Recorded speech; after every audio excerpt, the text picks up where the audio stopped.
ಮಗು ಹುಟ್ಟಿದ ನಂತರ ಮೊದಲನೇ ತಿಂಗಳಿಂದಲೇ ನಾವು ಮಗುವಿನ ಬ್ರೈನ್ ಡೆವಲಪ್ಮೆಂಟ್ನ ಹೇಗೆ ಮಾಡಬಹುದು? ಮಗು ಎದೆ ಹಾಲನ್ನು ಕುಡಿಯೋದರಿಂದ ತಾಯಿ ತನ್ನ ಆಹಾರದಲ್ಲಿ ಕೆಲವೊಂದು ಫುಡ್ಗಳನ್ನ ಆ್ಯಡ್ ಮಾಡ್ಕೊಳೋದ್ರಿಂದ ಮಗುವಿನ ಬ್ರೈನ್ ಡೆವಲಪ್ಮೆಂಟ್ನ ಈಸಿಯಾಗಿ ಮಾಡಬಹುದು.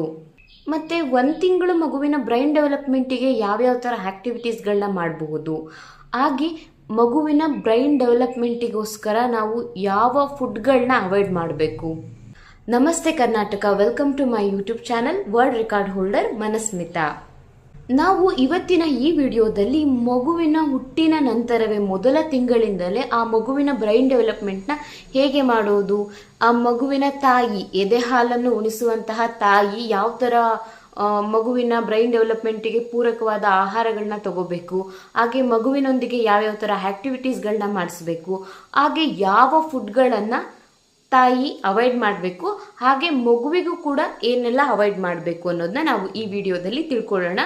ಇದು ಸ್ಪೆಷಲಿ ಫಾರ್ ಬ್ರೈನ್ ಡೆವಲಪ್ಮೆಂಟ್, ಇದಕ್ಕೆ ಸಂಬಂಧಪಡುತ್ತೆ. ಮೊದಲನೇದಾಗಿ ನೀವು ಕೂಡ ತುಂಬಾನೇ ಟಿವಿ ಹ್ಯಾಡ್ಸ್ಗಳಲ್ಲಿ ಈ ವರ್ಡ್ನ ತುಂಬ ಕೇಳಿರ್ತೀರ. DHA, ಮಗುವಿನ ಬ್ರೈನ್ ಡೆವಲಪ್ಮೆಂಟ್ ಮಾಡಲಿಕ್ಕೆ ಈ DHA, ಈ ಥರ ಹಾರ್ಲಿಕ್ಸ್ನ ತಗೊಳ್ಳಿ, ಮದರ್ ಹಾರ್ಲಿಕ್ಸ್ ಅಂತೆ, ಈ ಥರ ಅಂದರೆ ಈವನ್ ಪ್ರೆಗ್ನೆನ್ಸಿಯಿಂದನೂ DHA, ಮಗುವಿನ DHAನ ಇನ್ಕ್ರೀಸ್ ಮಾಡಬೇಕು, DHA ಬ್ರೈನ್ ಡೆವಲಪ್ಮೆಂಟಿಗೆ ತುಂಬಾ ಉಪಯೋಗ. ಇದನ್ನೆಲ್ಲ ನೀವು ಕೂಡ ತುಂಬಾ ಟಿ ವಿನಲ್ಲಿ, ಮೊಬೈಲ್ನಲ್ಲಿ ಈ ಥರ ಒಂದು ಜಾಹೀರಾತುಗಳಲ್ಲಿ ನೀವು ಕೂಡ ನೋಡೇ ಇರ್ತೀರಾ. ಹೌದು, ಮಗುವಿನ ಬ್ರೈನ್ ಡೆವಲಪ್ಮೆಂಟಿಗೆ DHA ಇದು ತುಂಬಾ ಅವಶ್ಯಕವಾದದ್ದು. ಹಾಗಾದರೆ ಮೊದಲ 1 ತಿಂಗಳ ಮಗುವಿಗೆ DHAನ ಹೇಗೆ ಕೊಡೋದು? ತಾಯಿಯ ಎದೆ ಹಾಲಿಂದ. ಯಾವಾಗ ತಾಯಿ DHA ಕಂಟೆಂಟ್ ಫುಡ್ಗಳನ್ನ ತಗೊಂತಾರೋ ಆ ತಾಯಿಯ ಹಾಲಿಂದ ಆ ಮಗುವಿಗೆ DHA ಕಂಟೆಂಟು ಹೋಗುತ್ತೆ. ಈ DHA ಫಿಶ್ನಲ್ಲಿ ತುಂಬಾ ಜಾಸ್ತಿ ಇರುತ್ತೆ, ಅದರಲ್ಲೂ ಸ್ಯಾಮನ್ ಫಿಶ್ಶು, ಸೀ ಫಿಶ್ಗಳಲ್ಲಂತೂ ಈ DHA ಕಂಟೆಂಟ್ ತುಂಬಾ ಇರುತ್ತೆ. ಈಗ ಕೆಲವೊಂದು ಕಡೆ ಉತ್ತರ ಭಾರತದಲ್ಲಿ ಕೆಲವೊಬ್ರು ಆಲ್ರೆಡಿ ಫಿಶ್ನ ತಗೊತಿರ್ತಾರೆ, ಆದರೆ ನಮ್ಮ ಏನು ಈ ದಕ್ಷಿಣ ಭಾರತ, ಏನು ಸೌತ್ ಇಂಡಿಯನ್ಸ್ಗಳು ಇದ್ದಾರೆ, ಅವ್ರದ್ದೇ ಆದ ಒಂದು ಫುಡ್ ಶೈಲಿಗಳಿರುತ್ತೆ. ಈಗ ನಮ್ಮದೇ ಆಯಿತು, ನಮ್ಮ ಮನೆಯಲ್ಲೇ ಆಯಿತು, ಒಂದು ಫುಡ್ ಶೈಲಿಗಳೇ ಬೇರೆ ಥರ ಇರುತ್ತೆ. ಈಗ ಮಗು ಹುಟ್ಟಿದೆ ಅಂತ ಅಂದರೆ ಅವ್ರಿಗೆ ಯಾವುದೇ ಥರ ಫಿಶ್ ಆಗಿರಲಿ, ನಾನ್ ವೆಜ್ ಆಗಿರಲಿ, ಮೊಟ್ಟೆ ಆಗಿರಲಿ, ತರಕಾರಿ ಆಗಿರಲಿ, ಹಣ್ಣುಗಳಾಗಿರಲಿ ಈ ಥರ ಏನು ಕೊಡಬಾರ್ದು. ಬರೀ ಅನ್ನ ಕೊಡೋದು, ಬರೀ ಜೀರಿಗೆ ಸಾಂಬಾರು ಈ ಥರ, ಇಲ್ಲ ಬೆಲ್ಲದ ಅನ್ನ ಕೊಡೋದು, ಈ ಥರ ಮಾಡ್ತಾರೆ. ಬಟ್ ಆ್ಯಕ್ಚುಲಿ ಅದು ಮಗುವಿನ ಬ್ರೈನ್ ಡೆವಲಪ್ಮೆಂಟು ಚೆನ್ನಾಗಿ ಆಗಬೇಕಂದ್ರೆ DHA ಕಂಟೆಂಟ್ ಇರೋ ಫುಡ್ಗಳನ್ನ ತಗೋಬೇಕು. ಈವನ್ ನಮ್ಮ ಕಡೆ ಕೂಡ ಮಗು ಹುಟ್ಟಿದ ಮೇಲೆ ಇಂಥ ಫುಡ್ಗಳನ್ನೇ ಕೊಡೋದು. ಯಾವ ಥರ ಜೀರಿಗೆ ಸಾಂಬಾರು ಅಂತೆ, ರೈಸ್ ಅಂತೆ, ಬರೀ ರೈಸ್ನೇ ಕೊಡೋದು, ಇಲ್ಲ ಗೋಧಿ ಮುದ್ದೆ ಮಾಡಿಕೊಡೋದು, ಬೆಲ್ಲದ ಅನ್ನ ಮಾಡಿಕೊಡೋದು, ಇದೇ ಥರ ನಮ್ಮ ಕಡೆನೂ ಕೂಡ ಫುಡ್ನ ಕೊಡೋದು. ಆದರೆ ನಾನು ಆ ಥರ ಫುಡ್ಗಳನ್ನ ತೊಗೊಂಡಿರಲಿಲ್ಲ. ಬಿಕಾಸ್ ನಂದು ಡೆಲಿವರಿ ಆಗಿದ್ದು ಬಂದ್ಬಿಟ್ಟು ಕಮಾಂಡ್ ಹಾಸ್ಪಿಟಲ್, ಹಸ್ಬೆಂಡ್ ಆರ್ಮಿಯವರಾಗಿರೋದ್ರಿಂದ ನಂದು ಏರ್ಫೋರ್ಸ್ ಕಮಾಂಡ್ ಹಾಸ್ಪಿಟಲ್ನಲ್ಲಿ ಹೆರಿಗೆ ಆಗಿದ್ದು, ನಾರ್ಮಲ್ ಡೆಲಿವರಿ ಆಯಿತು. ಅದಾದಮೇಲೆ ಡೆಲಿವರಿ ಆದ 2 ಡೇಸ್ ಅಂದರೆ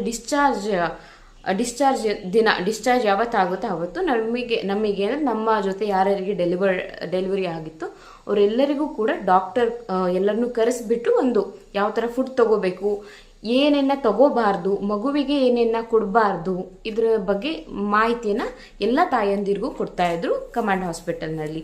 ಸೊ ಅವ್ರು ಮೊದಲು ಹೇಳಿದ್ದು, ಸೌತ್ ಇಂಡಿಯನ್ಸ್ನಲ್ಲಿ ಬಾಣಂತಿಯರಿಗೆ ಊಟದಲ್ಲಿ ತುಂಬಾ ಕೊರತೆ ಆಗುತ್ತೆ, ನ್ಯೂಟ್ರಿಷನ್ಸ್ಗಳಂತೂ ತುಂಬಾ ಕೊರತೆ ಆಗುತ್ತೆ. ಸೊ ನೀವು ನ್ಯೂಟ್ರಿಷನ್ಸ್ ರಿಚ್ ಫುಡ್ನೇ ತಿನ್ನಬೇಕು ಅಂತ. ಇವನ್ ನಂದು ಹೆರಿಗೆ ಆಗಿದ್ದ ನೆಕ್ಸ್ಟ್ ಡೇನೇ ನಾನು ಚಿಕನ್ ಎಲ್ಲ ತಿಂದಿದ್ದೆ. ನಾನು ಹಾಸ್ಪಿಟಲ್ನೆಲ್ಲ ಅದೇ ಫುಡ್ನ ತಿನ್ನಬೇಕಿತ್ತು. ಸೊ ಚಿಕನ್ನು, ಮೊಟ್ಟೆ, ಇವನ್ ಡಾಕ್ಟರ್ ಕೂಡ ಹೇಳಿದ್ರು ಮಗುವಿನ ಎಲ್ಲ ನ್ಯೂಟ್ರಿಷನ್ಸ್ಗಳು ಸಿಗಬೇಕಂದ್ರೆ ನೀವು ಎಲ್ಲ ಥರ ಫುಡ್ನ ತಿನ್ನಬೇಕು. ಈಗ ನೀವು ಯಾವಾಗ ಪ್ರೆಗ್ನೆಂಟಲ್ಲಿ ಇರ್ತೀರೋ, ಪ್ರೆಗ್ನೆಂಟಲ್ಲಿ ನೀವು ಏನೇನು ಫುಡ್ನ ಎಲ್ಲ ತಿಂದಿರ್ತೀರೋ ಆಗಲೇ ನಿಮ್ಮ ಊಟ ಏನೇನು ತಿಂದಿರ್ತೀರೋ ಅದೆಲ್ಲದಕ್ಕೂ ಕೂಡ ಮಗು ಅಡ್ಜಸ್ಟ್ ಆಗಿರುತ್ತೆ. ನಿಮ್ಮ ಏನು ರೆಗ್ಯುಲರಾಗಿ ಏನು ತಿಂತೀರೋ ಎಲ್ಲ ಫುಡ್ಗಳನ್ನ ನೀವು ತೊಗೊಳ್ಳಿ, ನ್ಯೂಟ್ರಿಷನ್ ರಿಚ್ ಫುಡ್ಗಳನ್ನ ತೊಗೊಳ್ಳಿ, ಆಯಿಲ್ ಫುಡ್ಗಳನ್ನ ಅವಾಯ್ಡ್ ಮಾಡಿ, ಮತ್ತು ಈ ಥರ ಪ್ಯಾಕೆಟ್ಗಳು ಅಂದರೆ ಬ್ರೆಡ್ಡು, ಬಿಸ್ಕೆಟ್ಸ್ಗಳು, ಚಿಪ್ಸ್ಗಳು ಇಂಥವನ್ನ ಅವಾಯ್ಡ್ ಮಾಡಿ.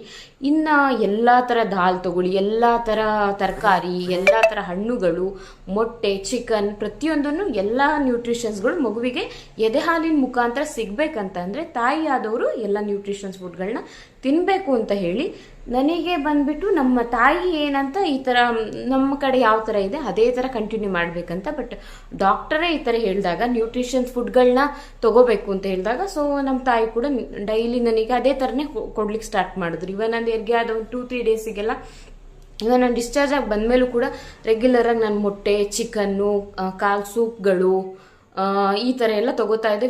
ಈವನ್ ಡಾಕ್ಟರ್ ಫಿಶ್ ತಗೊಳ್ಳಿಕ್ಕೂ ಹೇಳಿದರು, ಮಗುವಿನ ಒಂದು ಬ್ರೈನ್ ಡೆವಲಪ್ಮೆಂಟಿಗೆ DHA ಎಲ್ಲ ಇಂಪಾರ್ಟೆಂಟ್ ಇದೆ, ಫಿಶ್ ಎಲ್ಲನೂ ತಗೋಬೋದು ಅಂತ ಹೇಳಿದರು. ಬಟ್ ನಮ್ಮ ಮನೆಯಲ್ಲಿ ಫಿಶ್ ಬೇಡ ಅಂತ ಹೇಳಿ ನಂದು ಡೆಲಿವರಿ ಆದ ಒಂದು ಆಫ್ಟರ್ 5 ಮಂತ್ಸ್ಗೆ ಫಿಶ್ ಕೊಟ್ಟಿದ್ದು. ಬಟ್ ಈ ಚಿಕನ್ನು ಎಗ್ಗೆಲ್ಲ ನಾನು ಫ್ರೂಟ್ಸ್ಗಳು, ಎಲ್ಲ ಥರ ಫ್ರೂಟ್ಸ್ಗಳು, ಎಲ್ಲ ಥರ ತರಕಾರಿ, ಸೊಪ್ಪು ಪ್ರತಿಯೊಂದನ್ನು ಕೂಡ ನನಗೆ ಡಾಕ್ಟರೇ ಸಜೆಸ್ಟ್ ಮಾಡಿದರು. ಇದೆಲ್ಲವನ್ನು ತಿನ್ನಿ, ಮಗು ಎಲ್ಲ ನಿಮ್ಮ ಫುಡ್ ಹ್ಯಾಬಿಟಿಗೆ ಗರ್ಭದಲ್ಲಿ ಇದ್ದಾಗಲೇ ಅಡ್ಜಸ್ಟ್ ಆಗಿದೆ ಅಂತ. ಸೊ ನಾನು ಎಲ್ಲನೂ ತಿಂತಾ ಇದ್ದೆ. ಬಟ್ ಇದು ಒಂದು ಬದಲಾವಣೆ ಎಲ್ಲರಲ್ಲೂ ಆಗಬೇಕು, ಬಟ್ ಇದು ಸ್ವಲ್ಪ ಕಷ್ಟನೇ. ಆದ್ರೂ ಏನೇನು ಮಗುವಿನ ಬ್ರೈನ್ ಡೆವಲಪ್ಮೆಂಟಿಗೆ ತಾಯಿ ತಗೋಬೇಕು ಅಂತ ನಾನಿವಾಗ ಹೇಳ್ತಾ ಇದ್ದೀನಿ. ಸೊ ಈ ಒಂದು DHA ಕಂಟೆಂಟು ಮಗುವಿನ ಬ್ರೈನ್ ಡೆವಲಪ್ಮೆಂಟಿಗೆ ತುಂಬಾ ಹೆಲ್ಪ್ಫುಲ್. ಅದು ಸಿಗೋದು ಸೀ ಫುಡ್ನಲ್ಲಿ, ಅದರಲ್ಲೂ ಸಲಾಮನ್ ಫಿಶ್ನಲ್ಲಿ ಇದು ತುಂಬಾ ಜಾಸ್ತಿ ಇರುತ್ತೆ. ಹಾಗೆ ಮಗುವಿಗೆ ವಿಟಮಿನ್ ಡಿ ಕಂಟೆಂಟ್ ತುಂಬಾ ಇಂಪಾರ್ಟೆಂಟ್ ಆಗಿರುತ್ತೆ. ಇದು second one, vitamin D content. ಇದನ್ನು ನಾವು ನ್ಯಾಚುರಲ್ ಆಗಿ ಸೂರ್ಯನ ಬೆಳಕಿಗೆ, ಈಗ ಇದು ನಮ್ಮ ಕಡೆ ನಮ್ಮ ದಕ್ಷಿಣ ಭಾರತದಲ್ಲಿ ಇದೊಂದು ಸಂಸ್ಕೃತಿನೇ ಇದೆ. ಮಗುವಿಗೆ ಹುಟ್ಟಿದ ಆದಮೇಲೆ ಪ್ರತಿಯೊಂದು ಮನೆಯಲ್ಲೂ ಕೂಡ ಪ್ರತಿಯೊಬ್ಬರೂ ಕೂಡ ಎಣ್ಣೆ ಹಚ್ಚಿಬಿಟ್ಟು ಮಗುವಿಗೆ ಮಸಾಜ್ ಮಾಡೋದು, ಬೆಳಗಿನ ಜಾವದಲ್ಲಿ ಎಳೆ ಬಿಸಿಲಿಗೆ ಮಗುವಿನ ಆ ಎಣ್ಣೆ ಹಚ್ಚಿಬಿಟ್ಟು ಅದನ್ನು ಬಿಸಿಲಲ್ಲಿ ಮಗುವಿಗೆ ಬಿಸಿಲಿನ ಶಾಖ ತಟ್ಟೋ ಥರ ಬಿಸಿಲಿಗೆ ಹಿಡಿಯೋದು, ಇದೆಲ್ಲ ಬಂದ್ಬಿಟ್ಟು ಹಿಂದಿನ ಕಾಲದಿಂದನೂ ಮಾಡ್ಕೊಂಡು ಬರ್ತಾ ಇದ್ದಾರೆ. ಇದು ಎಲ್ಲರ ಮನೆಯಲ್ಲೂ ಕೂಡ ಮಾಡ್ತಾರೆ. ಇದು ಕೂಡ ವಿಟಮಿನ್ ಡಿ ಇದರಲ್ಲೂ ಸಿಗುತ್ತೆ. ಹಾಗೇನೆ ತಾಯಿ ತಗೊಳ್ಳುವಂಥ ಫುಡ್ಡಿಂದ ಕೂಡ ಮಗುವಿಗೆ ವಿಟಮಿನ್ ಡಿ ಸಿಗುತ್ತೆ. ಸೊ ಹೆರಿಗೆ ಆದಮೇಲೆ ತಾಯಿ ತುಂಬಾ ಹಾಲು ಮತ್ತು ಹಾಲಿನ ಉತ್ಪನ್ನಗಳನ್ನ ಜಾಸ್ತಿ ತಗೋಬೇಕು. ಇದರಲ್ಲೂ ಕೂಡ ವಿಟಮಿನ್ ಡಿ ಎಲ್ಲ ಇರುತ್ತೆ. ವಿಟಮಿನ್ ಡಿ ಅಷ್ಟೇ ಅಲ್ಲ, ಕ್ಯಾಲ್ಶಿಯಂ ಇರುತ್ತೆ. ಇದು ಮಗುವಿನ ಒಂದು ಗ್ರೋತಿಗೆ ಕೂಡ, ಅಂದರೆ ಫಿಸಿಕಲಿ ಗ್ರೋತಿಗೂ ಕೂಡ ಇದು ತುಂಬಾ ಹೆಲ್ಪ್ಫುಲ್ ಆಗಿರುತ್ತೆ. ಹಾಗೆ ಮೂರನೇದು ಬಂದ್ಬಿಟ್ಟು ಒಮೆಗಾ 3. ಇವನ್ ಈ ಒಮೆಗಾ 3 ಕೂಡ ಮಗುವಿನ ಬ್ರೈನ್ ಡೆವಲಪ್ಮೆಂಟಿಗೆ ತುಂಬಾ ಹೆಲ್ಪ್ಫುಲ್. ಇದು ಕೂಡ ಫ್ಯಾಟಿ ಫಿಶ್ಗಳಲ್ಲೇ ಜಾಸ್ತಿ ಇರುತ್ತೆ. ಸೊ ಫಿಶ್ ತಿನ್ನೋರಾದರೆ ದಯವಿಟ್ಟು ಫಿಶ್ನ ತಗೊಳ್ಳಿ. ನಿಮ್ಮ ಡಾಕ್ಟರ್ನ ಕೇಳಿ. ನೀವು ಫಸ್ಟು ನಿಮ್ಮದು ಹೆರಿಗೆ ಆದಮೇಲೆ ನೀವು ನಿಮ್ಮ ಡಾಕ್ಟರ್ನ ಕೇಳಿ ನಾವು ತಗೋಬೋದಾ ಅಂತ. ಅವ್ರು 100% ತಗೊಳ್ಳಿ ಅಂತಲೇ ಹೇಳ್ತಾರೆ. ಯಾರು ಕೂಡ ಆ ಫುಡ್ನ ಅವಾಯ್ಡ್ ಮಾಡಿ, ಈ ಫುಡ್ನ ಅವಾಯ್ಡ್ ಮಾಡಿ ಹೇಳಲ್ಲ. ಯಾಕೆಂತಂದ್ರೆ ನನಗೂ ಕೂಡ ನಂದು ಆಗಿದ್ದು army hospital, command hospital, air force, ಅವರು ಕೂಡ ಹೇಳಿದ್ದು ಬಂದ್ಬಿಟ್ಟು ಎಲ್ಲ ಫುಡ್ನ ತಗೊಳ್ಳಿ. ಅದು ಮಗುವಿಗೆ ಎಲ್ಲ ಥರ ನ್ಯೂಟ್ರಿಷನ್ನ ಸಿಗೋದಕ್ಕೆ ಸಹಕಾರಿ, ಹಾಗೆ ಮಗುವಿನ ಬ್ರೈನ್ ಡೆವಲಪ್ಮೆಂಟಿಗೆ ಸಹಕಾರಿ ಆಗಿರುತ್ತೆ ಈ omega 3 fatty acid. Fourth one ಬಂದು ವಿಟಮಿನ್ B12. ಇದು ಕೂಡ ಮಗುವಿನ ಬ್ರೈನ್ ಡೆವಲಪ್ಮೆಂಟಿಗೆ ತುಂಬಾ ಹೆಲ್ಪ್ಫುಲ್ ಆಗಿರುತ್ತೆ. ವಿಟಮಿನ್ B12ನ ತಾಯಿ ಯಾವ್ಯಾವ ರೂಪದಲ್ಲಿ ತಗೋಬೋದು ಅಂತಂದರೆ ಮಶ್ರೂಮ್ಸ್ ತಗೋಬೋದು, ಆರೆಂಜ್ ತಗೋಬೋದು, ಬ್ಲೂಬೆರೀಸ್ ತಗೋಬೋದು. ಈ ಬೆರೀಸ್ನಲ್ಲೆಲ್ಲ ಇದು ತುಂಬಾ ಜಾಸ್ತಿನೇ ಈ ಕಂಟೆಂಟ್ ಇರುತ್ತೆ. ಸೊ ಇದು ಮಗುವಿನ ಬ್ರೈನ್ ಡೆವಲಪ್ಮೆಂಟಿಗೆ ಪೂರಕವಾಗಿರುತ್ತೆ. ಸೊ ತಾಯಿ ತಗೊಳೋದ್ರಿಂದ ಆ ತಾಯಿಯ ಎದೆ ಹಾಲಿನ ಮುಖಾಂತರ ಮಗುವಿಗೆ ಅದು ತಲುಪುತ್ತೆ. ಇದರಿಂದ ಮಗುವಿನ ಬ್ರೈನ್ ಡೆವಲಪ್ಮೆಂಟಿಗೆ ತುಂಬಾ ಸಹಕಾರಿಯಾಗಿದೆ. 5ನೇ ಫುಡ್ ಬಂದ್ಬಿಟ್ಟು ಫೈಬರ್ ರಿಚ್ ಫುಡ್ಗಳು. ಫೈಬರ್ ಯಾವುದ್ರಲ್ಲಿ ಜಾಸ್ತಿ ಇರುತ್ತೆ? ಗೋಧಿನಲ್ಲಿರುತ್ತೆ, ಜವೆ ಗೋಧಿ ಇರುತ್ತೆ. ನಮ್ಮ ಕಡೆನೂ ಗೋಧಿ ಗಂಜಿ, ಜವೆ ಗೋಧಿ ಗಂಜಿ ಎಲ್ಲ ಕೊಡ್ತಾರೆ ಬಾಣಂತಿಯರಿಗೆ. ಇದು ಕೂಡ ತುಂಬಾ ಹೆಲ್ಪ್ಫುಲ್ ಆಗಿರುತ್ತೆ. ಇದರಲ್ಲಿ ಫೈಬರ್ ಕಂಟೆಂಟ್ ಜಾಸ್ತಿ ಇರುತ್ತೆ. ಇದು ತಾಯಿಯ ಒಂದು ಎದೆ ಹಾಲಿನ ಮುಖಾಂತರ ಮಗುವಿಗೆ ಈ ಕಂಟೆಂಟ್ ಹೋಗೋದ್ರಿಂದ ಬ್ರೈನ್ ಡೆವಲಪ್ಮೆಂಟಿಗೂ ಸಹಕಾರಿ, ಹಾಗೆ ಮಗುವಿನ ಫಿಸಿಕಲಿ ಸ್ಟ್ರಾಂಗ್ ಮಾಡಲಿಕ್ಕೂ ಕೂಡ ಈ ಒಂದು ಫೈಬರ್ ಕಂಟೆಂಟ್ ತುಂಬಾ ಒಳ್ಳೆಯದು.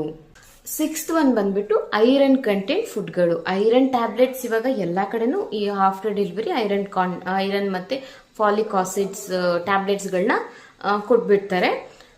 ಆದರೂ ಕೂಡ ಫುಡ್ನಲ್ಲೂ ಕೂಡ ಇದನ್ನು ಆ್ಯಡ್ ಮಾಡ್ಕೊಳೋದ್ರಿಂದ ಮಗುವಿಗೆ ಪೂರಕವಾದಂತಹ ಈ ಒಂದು ಕಂಟೆಂಟ್ ಸಿಗುತ್ತೆ.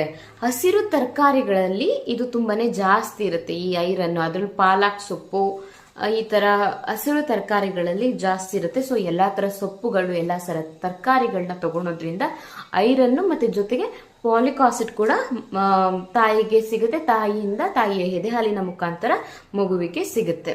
ಸೊ ಮಗುವಿನ ಒಂದು ಮೊದಲ ತಿಂಗಳಲ್ಲಿ, ಮಗು ಹುಟ್ಟಿದ ಒಂದು ಮೊದಲ ತಿಂಗಳಲ್ಲಿ ತಾಯಿ ತೆಗೆದುಕೊಳ್ಳುವಂತಹ ಆಹಾರದ ಮುಖಾಂತರ ನಾವು ಮಗುವಿನ ಬ್ರೈನ್ ಡೆವಲಪ್ಮೆಂಟ್ಗೆ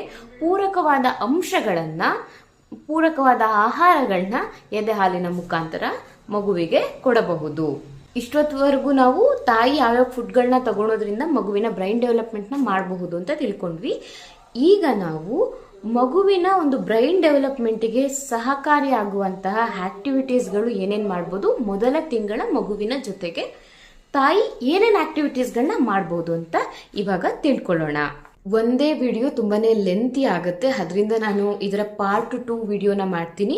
ಅದರಲ್ಲಿ ಮಗುವಿನ ಬ್ರೈನ್ ಡೆವಲಪ್ಮೆಂಟ್ಗೆ ಯಾವ್ಯಾವ ಥರ ಮನೆಯಲ್ಲಿ ತಾಯಿ ಆಕ್ಟಿವಿಟೀಸ್ನ ಮಾಡಬಹುದು ಅನ್ನೋದ್ರ ಬಗ್ಗೆ ನಾನು ಪಾರ್ಟ್ 2 ವಿಡಿಯೋದಲ್ಲಿ ನಿಮಗೆ ತಿಳಿಸಿಕೊಡ್ತೀನಿ. ಸೊ ಪಾರ್ಟ್ 2 ವಿಡಿಯೋನ ದಯವಿಟ್ಟು ಎಲ್ಲರೂ ನೋಡಿ. ಈ ವಿಡಿಯೋ ನಿಮಗೆ ಇಷ್ಟ ಆಗಿದ್ರೆ ಒಂದು ಲೈಕ್ನ ಕೊಡಿ, ಅವಶ್ಯಕತೆ ಇರುವಂಥವರಿಗೆ ಶೇರ್ ಮಾಡಿ. ಹಾಗೆ ಇನ್ನು ಯಾರೆಲ್ಲ ನನ್ನ ಚಾನಲ್ನ ಸಬ್ಸ್ಕ್ರೈಬ್ ಮಾಡಿಲ್ಲ ಅಂಥವರು ನನ್ನ ಚಾನಲ್ನ ಸಬ್ಸ್ಕ್ರೈಬ್ ಮಾಡಿ. ಧನ್ಯವಾದಗಳು.